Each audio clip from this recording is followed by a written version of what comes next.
Hi, welcome. This is the Parent Exchange for Tuesday, and I am here today with Colleen Cook, my fellow administrator here at Parent Support for Online Learning, and a really special friend and guest here today. We have Andrew Campanella from National School Choice Week.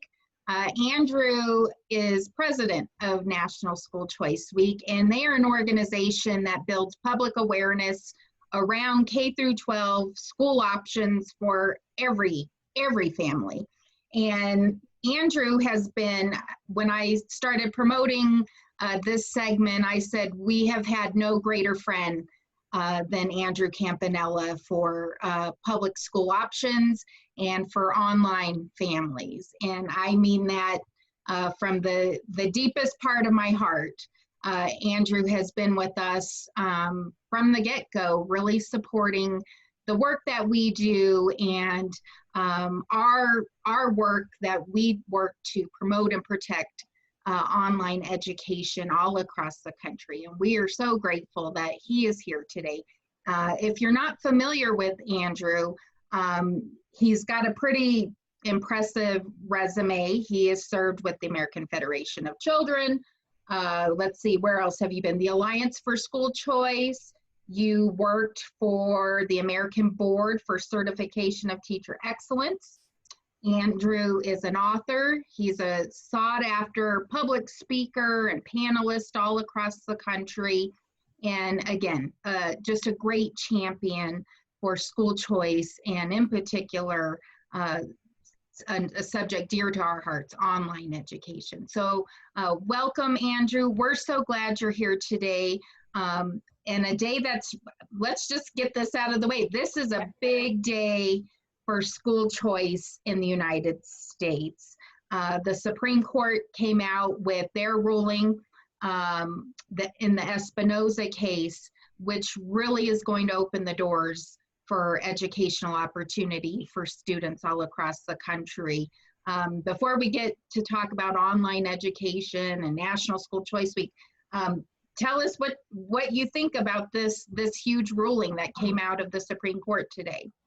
Well, first, thanks so much for having me. I really, really appreciate it. And it is great to see you guys on video. I know we probably would be together at some sort of event in June or July anyway, but this year it is via Zoom, which is what everything is right now, via Zoom. It's great to be here, and it's good to talk with you guys and everybody who's watching. And today's case and ruling by the US Supreme Court in the Espinoza case is really simple but really powerful. And it says that states that have private school choice programs, meaning states that have programs where they allow low or middle income families to get scholarships to send their kids to the private schools of their choice, they cannot tell those parents that they are not allowed to choose a faith-based school for their kid. And there have been states, Montana is one of them, there are other states that have programs and they say, parents, you can choose any private school you want, but if it's a religious school, no, it's against our laws. Those laws have now been struck down. So this not only gives parents in states with those programs more options right now, as soon as the new policies are promulgated, but it also opens the possibilities up for states passing different types of private school choice programs, while at the same time, I hope, continuing to expand public school choice in districts, open enrollment, online schooling, public charter schools, magnet schools, and access to homeschooling. So it's a good day for school choice. Awesome day, awesome day. A great day. I know you're excited about it, Colleen, and what this means for families. It is going to remove a lot of barriers in the discussions on what we can do in states for our families and the different options that these families can now choose from. I think it's a really great day. We'll see we'll see it change incredibly across the board, and just hopefully just open up more choice. I know families all over benefit from access to those private schools, those religious schools, you know, using scholarships and whatnot. And it's just going to change a lot of lives. And I'm excited. I'm excited for all the changes that we're going to be seeing from today forward. I mean, we've been seeing and discussing a lot of changes that have come about because of COVID, and now we add this on top of it, and it's a great day for school choice. Amen. Amen. Well, and so before we went live, we were all talking, and Andrew brought up the point that who would have thought we'd be here today over Zoom, because usually we all see each other throughout the year at different school choice conferences and state events, and then of course all the amazing events that Andrew's organization puts on to celebrate school choice in January. And now everything's kind of been just turned upside down. And, one of those, it's education. And Colleen and I have been in the fight for online education for a very long time. And Andrew's been there fighting alongside of us. But we never thought that we would see basically, what was it, March 12th or 13th, the whole country became online learners or remote learners. And it just really changed the whole conversation that we're having as school choice advocates and education advocates. What are your feelings, Andrew, now that you always had this great comment when we were in the fight for online options, and you always said, it was like a circular firing squad for online families. We kind of got it from all directions, and now the conversation has changed quite a bit. What do you see? What are you hearing from people that you're talking to, from families? What do you think about this change in dynamic? Well, the first thing I'll say is that my heart goes out to every family out there, and it's really every family who's had to deal with the effects of COVID. And this has really made learning incredibly difficult for so many families. And there's really no way to overstate that. This impact is felt especially from low-income families who may not have enough equipment at home to teach their kids online or in the home. They might not have access to the internet. They might have these things, but school districts haven't yet figured out how to deliver learning in an effective remote way. And so my heart goes out to those folks, and I know that both of you and your organization and our organization and lots of other groups out there have tried to do our part to fill the gap by providing resources for families so that they could supplement their kids' learning, teach their kids, or help navigate these uncertain waters. That's the first point. The second point is online education. It should not have taken a pandemic for the vast majority of America to understand that when we live in a country where you hand an iPad to a 4-year-old and they instinctively know how to use it, and they can download apps and spend your money, and they can figure out how to learn and keep themselves occupied using technology, that this is a great way for young people to acquire knowledge too. And it shouldn't have taken a pandemic for our country to embrace that reality. And what I hope we do out of this, once there's a vaccine and once people can get back to work and people who want to can go back to physical bricks and mortar schools or stay with online school, we can finally accept the fact that technology is here to stay, that we're not going to be able to turn off the computer and throw it in the closet and say we're done. This is the way people will learn more and more as time goes on. We need to get better at it. We need to provide more access to it. That includes broadband, Wi-Fi, especially in rural areas, low-income communities, things like that. And we need to stop pretending that if a family chooses online school as a full-time option for their kids, that A, there's something wrong with the child, or B, there's something wrong with the parent, or C, there's something wrong with the school. Because as every district has figured out now, as they've tried to build this vehicle while driving it, online education is not easy to deliver, but there are schools out there that have figured this out over the years, and they're doing a darn good job.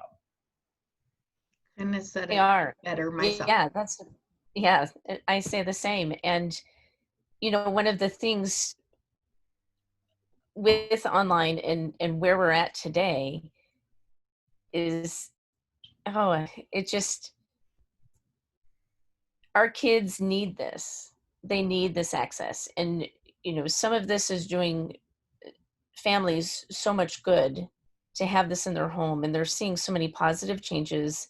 And I think a lot of the faculty are seeing it as well. Teachers who are enjoying the delivery method, and not all of them, but just seeing the benefit of online learning and the reach they can have and the different things they can do and how much they can fit into um, a class time via online versus in school.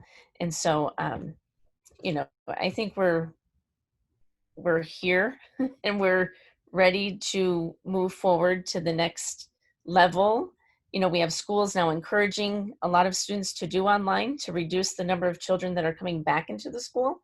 And so, we just kind of have to embrace it and build it out so that we have the resources available to all children, so that all children can have access to the best education vehicle for them. And I think that'll be our next big barrier, is access to those items to receive online learning, whether it's the hardware or, internet or what have you.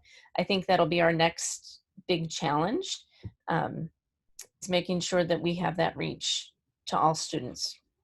Right, and I agree with that. And I will say this: I think there is one possible downside to, well, there's a lot of downsides to this pandemic. I mean, it's the biggest downside ever. But in terms of online schooling and the pandemic, the only downside that I see happening is families who had a bad experience with a cobbled together online environment right at the very beginning of this, where they couldn't get things to connect. Nobody was used to the platform. It just didn't work. Kids weren't engaging. People weren't logging in. Sometimes teachers weren't there because they couldn't log in, things like that, thinking that that's how a full-time online school works. And nothing could be further from the truth. These are well-oiled machines. And if you had a bad experience with something that was created early on in this pandemic, and I'm not faulting these districts because, boy, they had to rush to get something done, and teachers worked miracles to try to make it happen. But don't assume that that's what online school is like. There are online schools that are full-time, year-round. They provide technology to students. They provide the Wi-Fi. There are professional, certified teachers, parents who are engaged in their kids' learning, kids who are communicating daily with their teachers. Students are communicating with other kids in their class. So I just want every family who's new to this to know that online full-time school is not what it seemed to have been for some of the people who were thrust into it at the very beginning. Yeah, that's been Right. my biggest frustration, is that, even yesterday I saw an article come out, USA Today, Yeah. It was a failure. Parents hate it, kids hate it, teachers Everybody, hate it, right. everybody hates it. And I just can't stress enough to folks, what you just went through was crisis education. Colleen and I have talked about this repeatedly here on the Parent Exchange. What you went through is not what we go through as families that choose full-time online schools. And it's an important distinction. And you're right, we don't fault districts for not being able to ramp up full-time online education in the middle of a pandemic. It is not going to happen, right? But okay, we got through that, and now we know, we're seeing states starting to roll back their openings of businesses. You live in a state that's hard hit. Yes. We know we're in for some periods of social distancing going forward. So what Right. are we going to do to improve distance learning for families going into the next school year? And Well, yeah. I'm so frustrated because the folks that need to be talking to is we opened our first online school in 1997. Right. We've been at this a long time. those folks should be leaned on for their expertise. And I'm not seeing a lot of that yet. It worries me. So I'm frustrated on that end. So I will say, from a personal perspective, I think there are about 4 or 5 policy things that states could do right now that I think would be super helpful to families. They would require thinking outside the box a little bit, but if you think about it, they make sense. The first is, instead of asking districts, which are really struggling with a ton of things right now, to reinvent the wheel, states should consider contracting with the leading online school providers to buy into this service at a discount and make this available to districts until this pandemic is over. So it would save them a ton of money. It would save districts a ton of money. It would allow them to keep their teachers engaged using platforms that have been tested, instead of trying to reinvent platforms in a period of maybe a month or 2. So that's number 1. Number 2 would be, now is not the time to cut back funding or place caps on states that have existing full-time online schools. I cannot even believe that that's happening anywhere in this country. That makes 0 sense at all. If you have students in online school that are full-time online students, and you have other families that want to join these schools, and you want to socially distance in bricks and mortar schools, one of the best ways to do that is to make sure you have access to the existing online options. To cut that now is insane.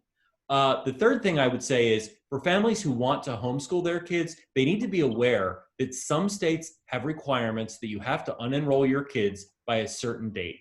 I think all state governors by executive order should consider rolling those dates back so that parents know that they can unenroll their kid when they have more information about what the school year is going to look like. They shouldn't have to make a decision in the next 2 or 3 weeks. They should be able to make that decision closer to when the start of school happens. And the fourth thing would be continuing to provide distance learning options to students who do go back to their bricks and mortar schools, while making sure those schools are safe, cleaned regularly, accessing additional space in their communities, whether it is a rec center to expand classrooms, doing classes outside when weather is good, anything you can do to reduce the spread of COVID. So those are the 4 policy things.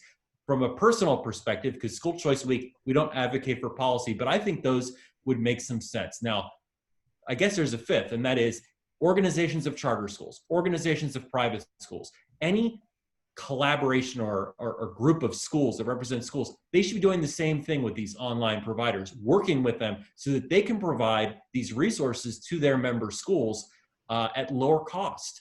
And we don't have a lot of time to get this plane off the ground here. I mean, this is 2 months, 1 month, 2 months to go. So we got to rely on the people who know how to do it. Absolutely. I couldn't agree more. I hope that during this resting period that I've kind of called it, that summer break is what it would be, but that administrators and leaders in the school districts are not sitting back kind of thinking they have this figured out, or we'll just kind of go with the split routine, and that they're reaching out a little bit more to those who have the experience and the teachers who have the professional development, directed towards online learning, that they are just really thinking how they can improve and build out from where we're at. And it's, I don't know that the discussions are, but we definitely say to these folks, and I do, this is not indicative of any failure on your part. This is a situation that was foisted upon all of us. And the fact that you weren't able to build an online school in a matter of months is not something that should tarnish your reputation. It's just a reality that this is not easy work. And that's the lesson for the long run, is that these online schools that exist out there that enroll 375,000 kids across the country full-time year-round in 30 states, they're doing hard work. It wasn't easy to build them. It's not easy to keep improving them, which is what is happening. And we need to respect that work and stop denigrating it. So I don't fault school districts for the challenges they're going through. I don't fault teachers in the slightest. This is a tough time for everybody. But in a tough time, we have to go to solutions that make sense, that are easy to implement, and can be implemented quickly. And the best solution to doing that is using providers and platforms that have been tested and used for years, and say, you know what, we really are all in this together. I think that's important. And I think that, thinking outside the box and innovating is important, because there's really two camps of parents. There are the parents that are doing petitions saying, open up these schools. We need these schools open because they work. The schools provide, so much of a safety net for families and their communities. And then you have, we've seen study after study, and PSO did their own study, surveys of families that, you see 50% of families say, I don't feel comfortable sending my kid back to the brick and mortar setting until we get this virus under control. So just at that customer service level, to meet parents where they're at, we're going to have to offer some robust and meaningful online learning opportunities for families. And we can't just hope that this virus is going to disappear and we can get back to normal, because I just don't see it playing out. So we have to prepare and give these families what they need to feel safe to send their kids back to school. But unfortunately, I hope you're writing something about these policy recommendations, Andrew, or you're talking to some folks, because we're seeing kind of the opposite happen across the country. California is talking about, not funding students that transfer out of their home classrooms to non-classroom based schools. Oregon's doing some things. Texas, we continue to struggle with enrollment barriers there. And then the other thing that I think is frustrating is schools are delaying their announcements of what the fall is going to look like. And then they're going to give parents a really short window to make their decision, which really puts families at a disadvantage. So I'm taking notes here of your policy recommendations and going to share them, because I think they really make sense.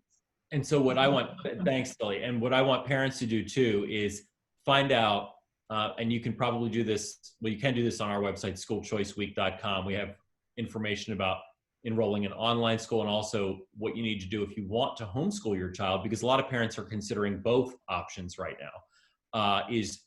Go to your state on our site and figure out what the process is to either enroll in a full-time online school, find out enrollment deadlines, and find out deadlines, if your state has them, when you'd have to unenroll your child from his or her existing school if you want to homeschool. I'm not encouraging either option, and I'm not recommending that a parent do one thing over the other. I'm simply saying, know when these dates are coming, because you don't want to hit the middle of July or early August and realize, I don't have this option anymore. What if something happens in your state, the virus gets worse, you wish you had made the switch? We're seeing other places where it's difficult for parents to get their unenrollment paperwork processed by districts. These are parents who want to homeschool and have to do a notice of intent. So there's a lot of challenging stuff going on, mainly due to the fact that people are not in their offices in many places. So it's a tough time. Yeah, Colleen and I have talked about this, that do not wait until August to start doing your research or really thinking about, and I think for the most part, parents aren't. I'm hearing from a lot of parents that, I know Colleen too, we're talking to parents all the time. They're doing their research, they're asking, what's online education really about? What's the difference between online and homeschooling? They're asking really good questions, but we don't want them to wait until the end of July or August, and then them find out that either there was a cap on enrollment or they can't get that paperwork they need. And this is a good time to mention, this book here Oh, yeah. that Andrew wrote. Yeah, see, we're prepared. And Andrew wrote this great book, The School Choice Roadmap, 7 Steps to Finding the Right School for Your Child. If there was ever a time for parents to get this book, it's now. You know, it's such a great book. It's such a practical guide. Tell us about it. I forgot. I forgot I wrote it. Did I write this book? Talk to us about it and how it can help families kind of parse through everything. Well, thank you very, very much. And I think my publisher is going to be annoyed with me because we've gone through now 26 minutes and I have not mentioned the book. We got you. All the proceeds, by the way, go to help kids. I don't get a dime from this. I wrote this book because I thought that there was so much written out there about school choice, but hardly any of it actually was directed to parents. And I also wrote this book because parents are given so many strange signals by policy wonks about what makes a good school and why they should choose one type of school over another for their kids. And it usually boils down to this. If a school has a good aggregate test score, a good rating, or a good ranking, that somehow predicts how your child will do in that school. That is not true. It's not true from a statistical perspective. It's also not true from a human nature perspective. Parents choose schools, as you both know, for a ton of different reasons. There are reasons that are known to them based on what they know about their kids, how their kids learn, what types of environments their kids feel comfortable or uncomfortable in, what types of instruction strategies work best for their kids, what types of things interest their kids and spark curiosity, which I think is really, really important. And so parents have so much information about what makes their kids tick, and yet they're told to ignore almost all of that when it comes to selecting the right educational path for their kid. And I thought, this doesn't make any sense. I've been working in this for 10, 15 years, and I haven't seen people tell parents, listen, you actually are the experts. You're the experts. And I'm not just saying that to BS you. I really believe it because every parent makes decisions for their own reasons. So I wrote this book to give parents a roadmap to figuring out what type of school or what school would work best for their kids based on their own criteria, the criteria that they determine for their families. And that means taking a bunch of quizzes and exercises in here. It means learning about different types of schools, figuring out the differences between them, and visiting schools when you can, doing phone interviews if you can't, and making a decision as a family on what is the right fit for your child. Awesome. It's a great book. And like I said, I highly recommend it. I know Colleen does as well. And, you know, and then, you know, that goes to what you were saying earlier, National School Choice Week. You all have been providing a ton of resources to families online through your website to, you know, help guide them through these decisions and, you know, point them in the right direction. And we were happy to partner with you. Just today, we released, in partnership with you guys, a summer learning toolkit. And we were really just, thank you for partnering with us on that. Go to National School Choice Week, go to their website, and there's offline activities, online, free virtual summer camps, paid resources, basically everything a parent needs there to keep their student learning through the summer. We're, you know, excited to partner with you all on that. Let's talk about National School Choice Week. It's going to look a little different this year. You all had an announcement last week. What's going on? Okay, so in March, we saw what was happening with this pandemic, and pretty quickly we realized that National School Choice Week, which for those who don't know about it, is the nation's largest series of education-related events and activities. And this past January, we had more than 51,000 events and activities independently planned by tens of thousands of schools, homeschool groups, organizations, and individual families. And these are everything from school fairs to information sessions to rallies to student talent showcases, you name it. And we don't plan them, but we encourage other people to plan them. And for some of these events, maybe 100 of them, we help out on the planning of them. In addition, we roll out information for families so that they can learn about all their school choice options in a way that is completely neutral, meaning we love all different types of schools. We love traditional public schools, public charter schools, public magnet schools, online public schools, private schools, and homeschooling. And our goal is to provide information about those options for families in the most unbiased and neutral way possible. And so we realized in March, when this pandemic started, March or April, that we would not be able to do National School Choice Week the same way in 2021 because we couldn't, in good conscience, ask people to plan in-person events where the likelihood existed where somebody could get sick. And we talked to a ton of event experts about this, a ton of vendors, a ton of different venues that have hosted similar events in the past. And we sketched out a whole document of what it would look like to try to do this or encourage people to do this under social distancing. And it would make it practically impossible for any of the people who plan events to do them successfully. And so we decided then we need to remove the uncertainty and instead devote our full effort to changing the way we work for this year. That means creating, developing, and promoting as many resources that are practical for families as possible right now.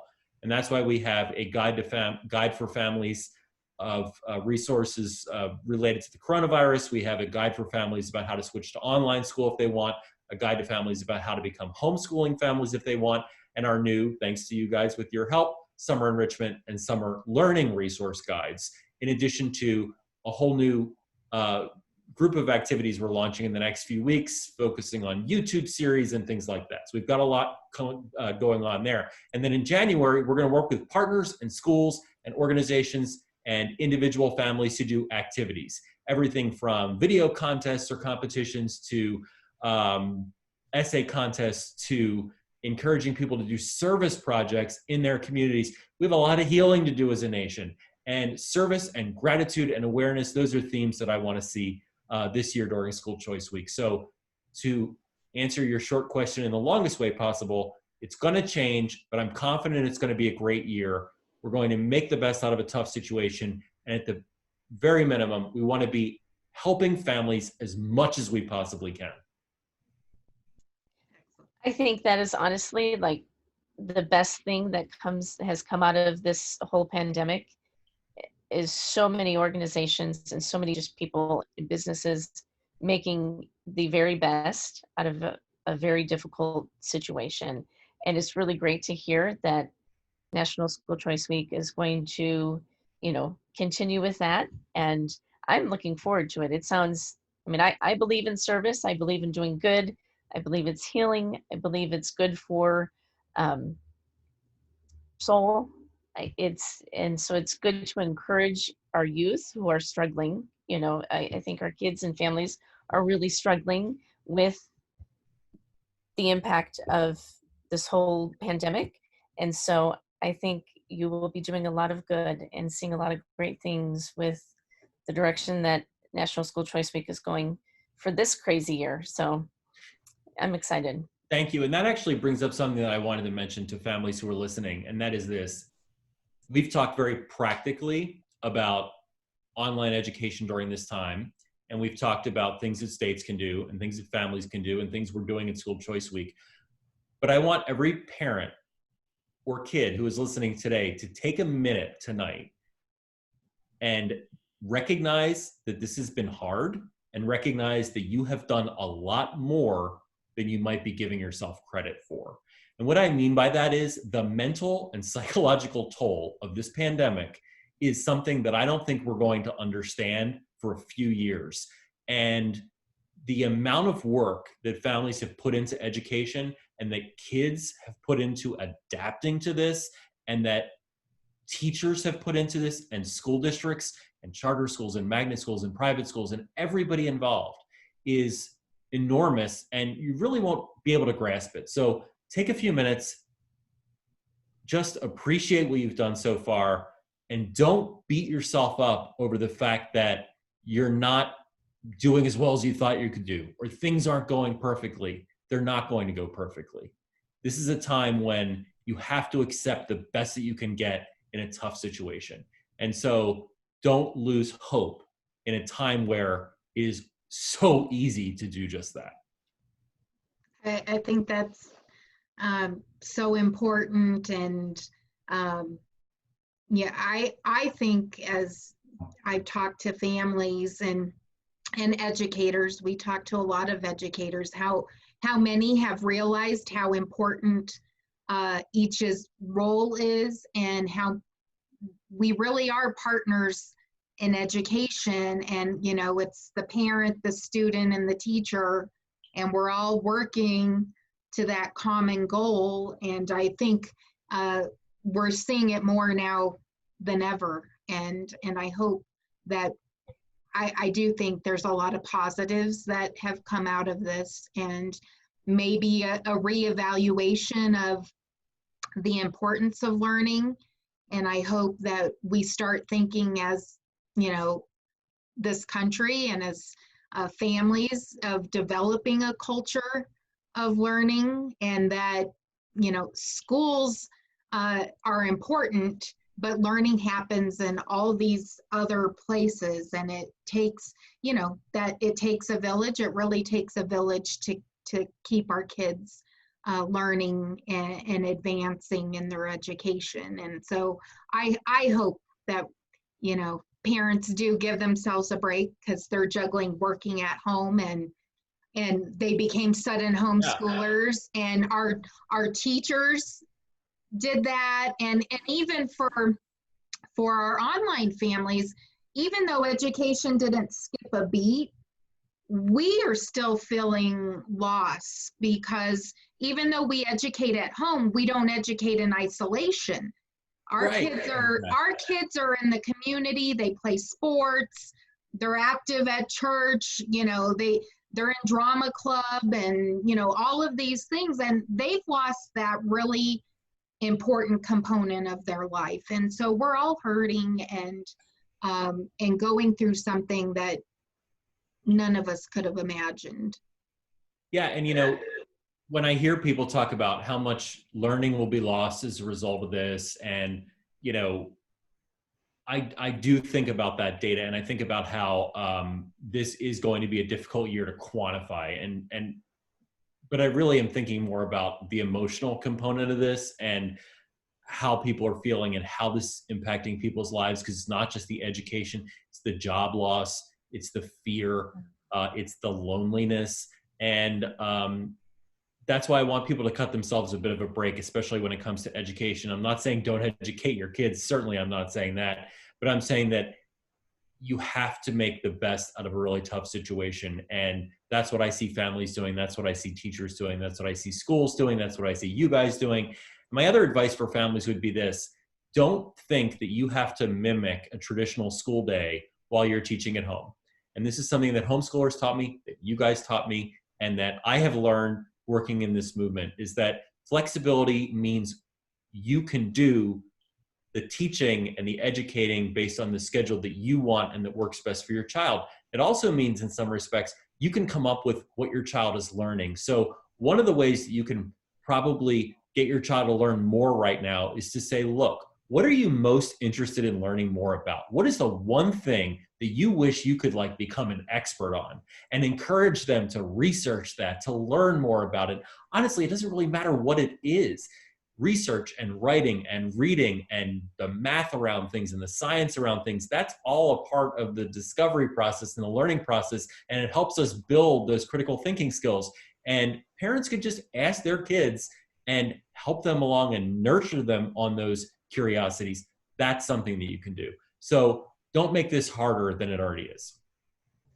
I think that was one of, like, when we did transition from traditional school to online school, that was the hardest thing for me, as you know, choosing to go into that learning environment, was getting out of the mindset that I had been in since, you know, kindergarten, of you do this at a certain time and you have to do 50 minutes of this, and you know, and then you take a lunch break and it's structured, and then you go back into work. And as a parent who chose the online environment, once I let that go and kind of let the kids kind of navigate what worked best for them when it worked best for them, we had a much more pleasant chosen year. And I think, you know, in this time of crisis schooling, that is really a key piece to to peace, is just don't try to mimic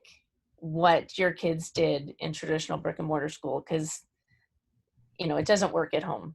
It really doesn't. And we've said that a lot of times over the course of these few months, of just kind of working it into your home and working it into your family. Give yourself some grace, and just, you know, go easy on yourself, because they're doing it. I think parents are doing a lot better than they probably give themselves credit for at this point.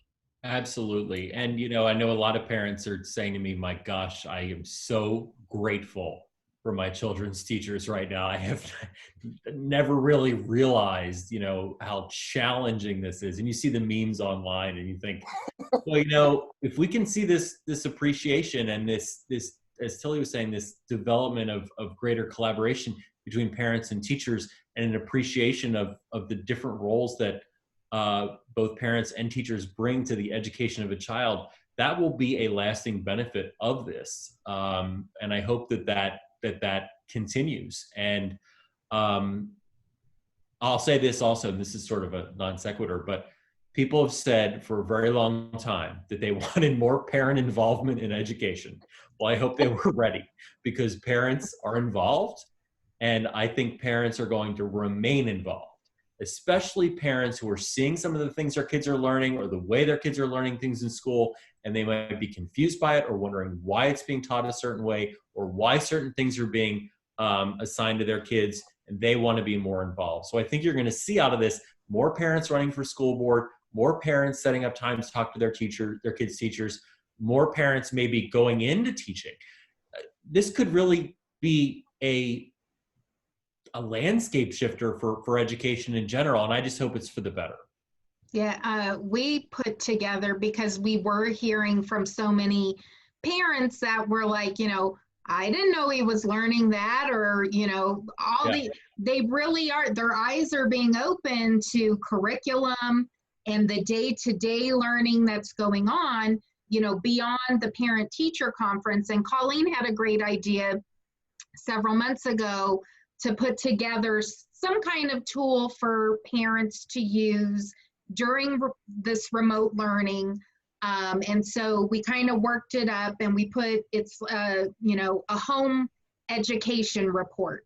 And so parents, as they've worked with their students during, you know, remote learning, and then now through the summer, I mean, we're looking at some kids who maybe will be out of, you know, the traditional school setting for 6 months. Right. That's a long time. And so parents have been working with their kids. So we put together this report that they can document the apps that kids were using, the learning platforms that they're visiting, what books they read, did they work, you know, was their attention span better in the morning or the afternoon?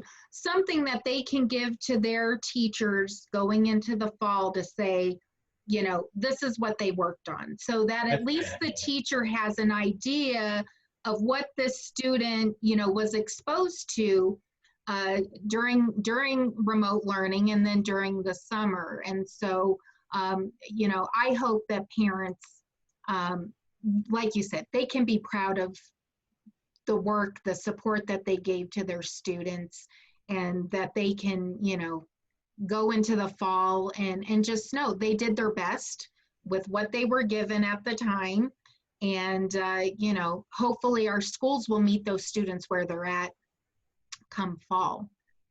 Absolutely, and keep up the learning this summer as much as you can, and the resources that we worked on together, our team and your team worked on together, will hopefully help you identify some of those online and community-based resources that you can tap into, because especially right now, we need to continue this learning. We need to continue the things that maybe your child was interested in or developed a curiosity in. And I'm really big on this because science is clear that curiosity is a bridge to happiness, and it is also a bridge to greater knowledge acquisition. And so if you, and just think about it in your own life, if you're bored, you have nothing to do, and you're just reading the internet all day, and you end up getting into a slump. But if you find something that you can do that's a hobby that you're interested in, that you want to learn more about, that you want to pursue, that you want to build, that you want to take apart, all these things, you're more likely to have energy. You're more likely to want to learn more about it. And then that hobby will come in, turn into another hobby. I've had a million hobbies. So I think I'm prescribing to people right now, encourage your kids to pick up something that they're interested in and let them run with it, as long as it's healthy. So the Andrew Campanella fan club is on Facebook. And, yay! I have a fan club. I don't know about that. There's I think Tilly's the president of that fan club. Oh, you guys that's right. I might be the vice. And they're talking about just some of the comments from the parents. Amy Threewith, she says, the team of three, parent, student, and school, has been proven to be important during these times. And then she also said, flexibility is a wonderful perk of schooling at home, which I think has been important. We needed the flexibility because parents were trying to juggle work and caregiving of, you know, family members and schooling. So the flexibility was wonderful that they got through schooling at home. And then Lori Cooney says, project-based learning. She's all about that, which I think you're advocating. I love project-based learning. That is one of my favorite things. And, you know, there's so much you can do with it, and you can often do it with very little money if you want to come up with a project on your own or in your family and let your kid direct what they want to learn. Yeah. We had several families. I thought we were a week into summer vacation, and I thought things would die down and, you know, people would just be, I don't know, vegging out or whatever. And no, they're like, my kid's been home for a week and he's bored and driving me crazy. Yeah. And I need help. And so if you're the parent of that kid, this summer learning toolkit that we put together, it's got something for everybody on there. I mean, there's so many courses. I want to take them. And for some reason, you know, they're only available to kids up to 12 years old or 16. I'm like, whatever. But because I would take them all if I could. You know, here's another crazy idea, just because, you know, we're all figuring this out as we go along. This weekend, I found myself bored on Sunday, and I decided I was going to learn about aspects of U.S. history. And, you know, YouTube can have some incredible stuff. There are some incredible resources on YouTube is what I'm trying to get out of my mouth here. And you could put together a whole curriculum of high quality YouTube videos about the thing your child is interested in or that you're interested in. And so, you know, there are a lot of ways that you can get out of a slump of being bored. And I like to find hobbies and things to do. My mom and I are kind of similar in this. We both go a little crazy when we don't have something to do. And I've been told that I don't know how to relax at all, which is probably true. But I really do think that it keeps your mind working and keeps yourself going. And I encourage people to pick up crazy, dumb hobbies and learn a lot about them. I like that advice. It's good advice. What's your crazy hobby going to be, Colleen?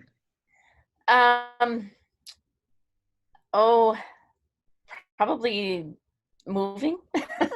Yeah, that's not dumb. That's not crazy. That's a lot of work. Colleen is getting ready to move into a new house. So yeah, she doesn't have time for crazy hobbies, but maybe once you get settled, Probably the that'll be good. backyard. I think that's one of for me, that's a peaceful spot anyway. And we have some crazy landscape ideas that we want to incorporate. And um, I like to do it myself for the most part. It's kind of that's my crazy hobby. So I'll have to hopefully learn about the plants that I won't kill right away. So um, Good how deal. about you? You too, you've got some crazy hobbies. Oh boy, what are you up to besides U.S. history, Andrew? Okay, so it ranges from this summer, I'm going to learn how to edit videos because I've always wanted to do it and something I'm interested in doing. I'm going to learn about it. And at National School Choice Week, we have with our team something that I'm calling a summer stretch goal, where I'm asking people to stretch their minds and come up with something that they want to learn, and doing it on their own and encouraging them to do that. So that's my summer stretch goal. And then from a practical, stupid, dumb hobbies, I have been, this is corny.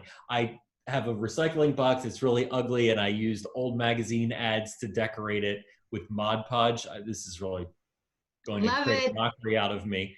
But arts and crafts, things like that. And a few summers ago, I figured out how to restore rotary phones that I bought on eBay for a few bucks, and I might do that again. Just random. Like, my hobbies are completely random, and I'm easily entertained by them. That's always learning, always learning. That's Yeah, I awesome. mean, like, I just think that if I can give myself the veneer of productivity, I'll be good.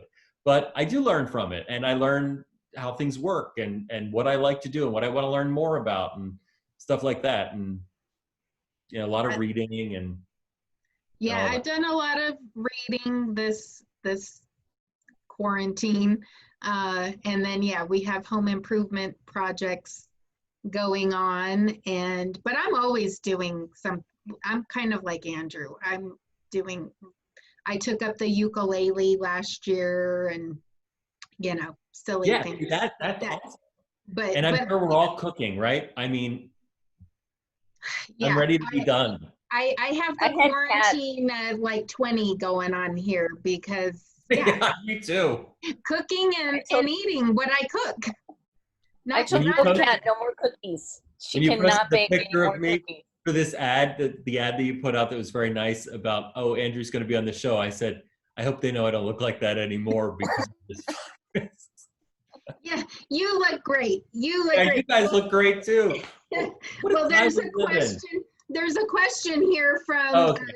from some lady, Shelby Doyle. I don't know if you've Yeah, heard I that. know. Hi, Shelby Doyle. Shelby Yes, works with us. She is communications director amazing. for School Choice Week. She is an absolutely amazing, amazing person and a good friend, and I love Shelby. Yes, we love Shelby, and she has a question for us, and maybe Colleen, you want to tackle this. It says, what are some of y'all's, I love that, what are some of your top tips for online schooling multiple kids of different ages? How does one parent supervise it all? A lot of parents I've been speaking with found that to be one of the biggest challenges.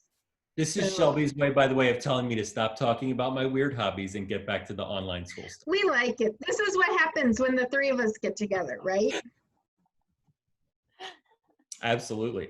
Well, I'll let you guys answer this one. What are your tips? Oh my goodness. I will be completely honest. When we first started doing online school, I had a high schooler, a junior high kid, and a third grader. And it was very difficult to balance in the beginning. And just kind of letting the older two figure out how they could fit their schedule into what they liked was very important, because I needed to be more focused on the younger child. And so we would kind of split the day up. The boys like to sleep in, so I would let them sleep in and do Catherine's more difficult subjects, or the ones I needed to spend a little more time with her on during that time. And then when the boys got up, I would kind of float around and give Catherine I would assign her certain tasks that I knew she could do on her own, and did the same with, the middle child. And it worked. You have to be very flexible, but finding your kids' strengths and playing off that, or maybe having, I'm not very good at math, but my oldest is really good at math. So he would actually take time with Catherine, because he split his schedule up into, like, he did math all in one day and history and that. So he would go help Catherine with her math and kind of balance things out a little bit. And, really with that is give yourself a break a little bit and try not to mimic what you think it has to look like. We can reduce a lot of the time that we spend because we don't have a lot of the distractions or the requirements of the classroom. So that's something to keep in mind as well, is that you can be a little more flexible and fluid with your day, and just finding those little things that work for you take a lot of stress off of managing multiple children. And I'll just add that organization is key. And so if you, as a parent of multiple children, Sunday afternoon or Sunday evening, whatever it is, look at what you're supposed to tackle for the week. And my hope is, I've heard from many parents that during remote crisis learning, sometimes they wouldn't know till the morning what the lessons were. I'm hoping that schools will get better about pre-planning lessons, those kinds of things, but evaluate what you have to do and get organized before. There's nothing worse than sitting down to school and finding out that you need baking soda and vinegar and pinto beans for a science experiment, and you have none of that in your house. So it takes some organization on your part. It will relieve a lot of stress for you and your kids if you do some of that pre-planning. And then some great advice here online from PSO board member Kyla Anderson. She said she staggered her students' learning, one in the morning, one in the afternoon. So one did their school in the morning, one did it in the afternoon. So she was available to both throughout the day. And then Lori Cooney, she said that her oldest son had a passion for science, and he actually asked if he could teach science to assist his younger sister. So, be creative as you do that. And if you really have questions, if you're thinking about online learning and wondering how you're going to manage it all, we have a mentorship program here at Parent Support for Online Learning. And we've walked through these scenarios with several parents now who've had questions like that. So if you need some help in that kind of experiences with your kids, please reach out to us. We are happy to provide you with resources and pair you up with an experienced online parent that will help you. That was a great question, Shelby. It was. And the other thing I would say, and this is just pretty broad comment, but try to have fun, because your kids are going to look back at this year for the rest of their lives, and they're going to say to their kids, I remember when there was a whole year where everything was, I think I lost you guys or something. We can't see you, but we can hear you. There we go. Okay, I have a different camera angle. You're going to look back and say, remember that year when we had to be educated at home, and make sure you have some good experiences that you will be able to share forever. Yeah, absolutely. Absolutely. That is very, very important. And I think, this is one for the history books, that's for sure. So it certainly is. Absolutely. Well, generations are going to be saying, Grandpa, where were you? Grandma, where were you? When the pandemic, right? I mean, what a time we're living in. But hang in there, everybody. You're getting it done. And this is not easy. It's not easy for anybody. But give yourself a break.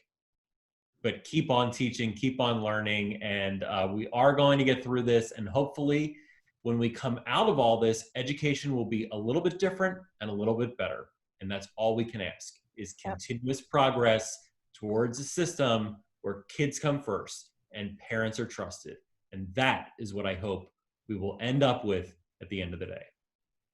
Absolutely. And I think that's a wonderful way to wrap up our time. Thank you so much, Andrew Campanella with National School Choice Week. And we'll post links to National School Choice Week's website. Andrew is on social media. He's on Twitter and Facebook. Follow him. He always shares really positive, uplifting stories on his Facebook and Twitter feed, which I always appreciate. It always brightens my day. Yes. And, you know, be on the lookout for their National School Choice Week events that are going to look a little different, but I know are going to be wonderful and encouraging for families. So thank you again, Andrew. We appreciate you so much. And I hope we all get to see each other in person sooner than later. I can't wait. I cannot wait. And I'm sure it'll be awesome. Awesome. Wonderful. Well, everybody, thanks for joining us today. And we will see you later in the week for another episode of the Parent Exchange. Thank you. Thank you. Thank you.